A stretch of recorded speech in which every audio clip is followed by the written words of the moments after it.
Yo, what's going on everyone? Symmetry here with a topic of defeat. In 5 100%s I gave up on, or in the case of one, the game gave up on me. For one reason or another, these 5 100%s or platinum trophies were ones I tried to achieve at some point in my trophy hunting journey, however, I had to move on. Now, as a long-time trophy hunter turned achievement hunter, I actually think my choices in games are fairly diverse, and the games on this list highlight that I'm not afraid to tackle some beefy completions. With all that said though, let's dive into the list. And at number 5, we have a really tragic one here in Friday the 13th. This platinum trophy became unobtainable when the developers spontaneously shut down the servers for the game in July of 2023. And as you can see right here, I actually started this platinum grind in June of that same year. Talk about the worst timing ever. Overall, I earned 39% of the trophies towards this completion before the servers abruptly died on me, which doesn't really seem like too much, but the bulk of the grind is really tied to like 4 trophies, and I was about 75% done with those.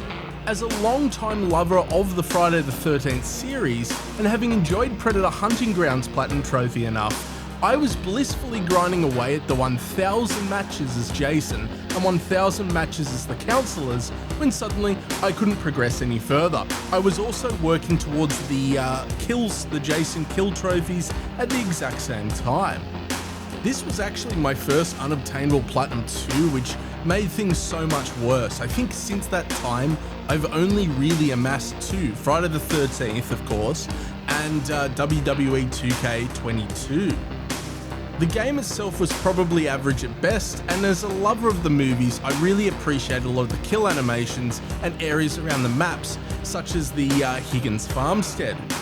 However, the actual gameplay was essentially clunky Dead by Daylight minus the generators. The trophies themselves were really not that difficult, just grindy, with guides estimating that this one takes 200 hours to 100%, which amazingly does not even crack the top 3 for longest completions of this list. I still ask myself if I'm brave enough to try the follow-up game, Texas Chainsaw Massacre. I believe it's actually just come to PS Plus this month, coincidentally. Next up is Battlefield 2042. Oh boy, this game was a bit of a stinker. This is another series I have quite fond memories with. I still go back to Battlefield 1 from time to time when I feel like a few rounds of conquest. But this game just did not hit the same heights and really just left me kind of bored. From the guns to the maps to the way different eras of warfare were handled, 2042 just felt rushed as opposed to a passion project from DICE. The trophy list certainly does not lend a hand to this.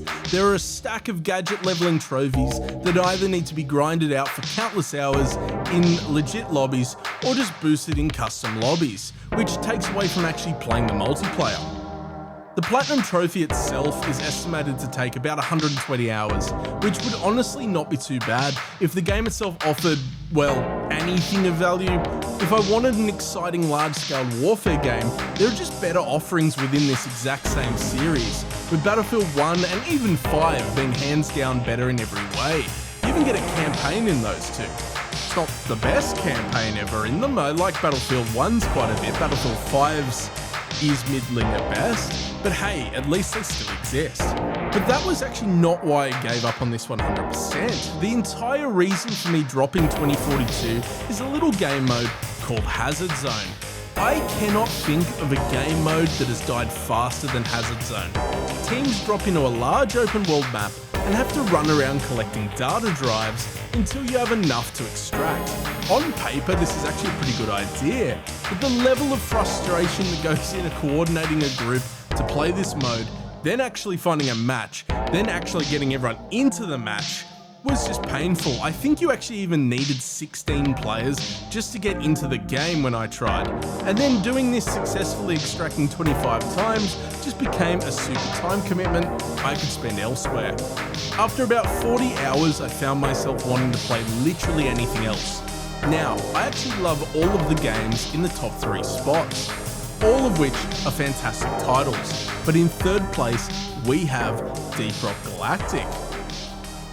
A quirky mining game, Deep Rock has us playing as dwarves delving too deep, all in the name of the almighty rock and stone.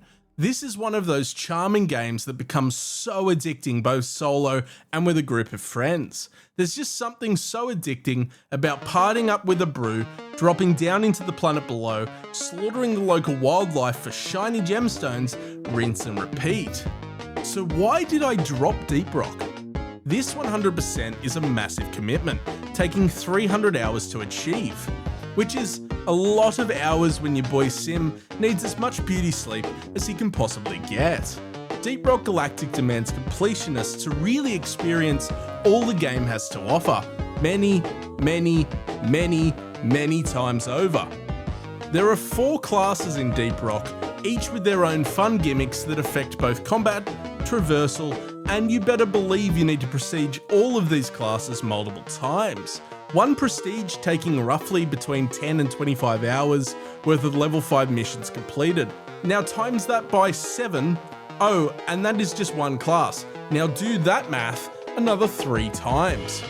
You also have to complete 500 missions, with many of these being successful streaks on various hazard levels. Oh yeah, hazard mode making a second appearance on this list. But the real kicker that made me drop this game was just the inability to play with my friends as consistently. You see, when I started this game, I was actually playing it with 2 very good friends of mine in the US.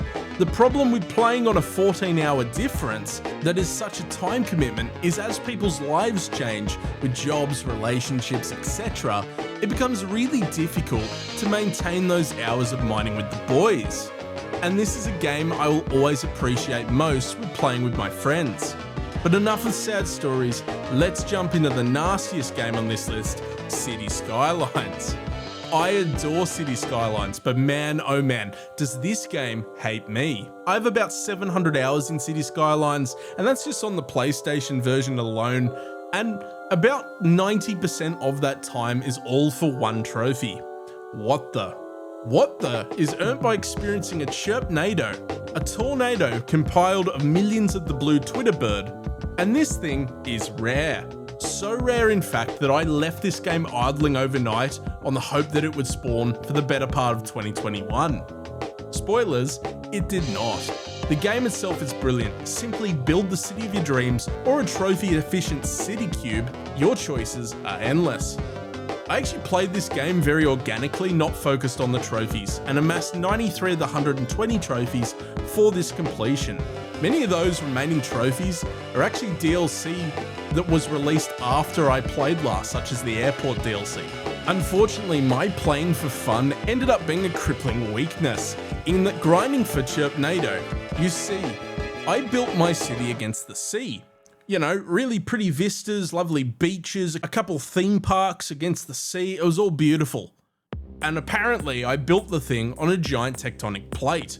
I was bombarded by tsunamis left, right and center. Just look at the gameplay in the background. My city has been ravaged by these things. It's actually insane how frequently they struck my city, meaning I couldn't fully leave the game AFK, as every time you're hit by a tsunami, it slows the fast forward time back down to real time.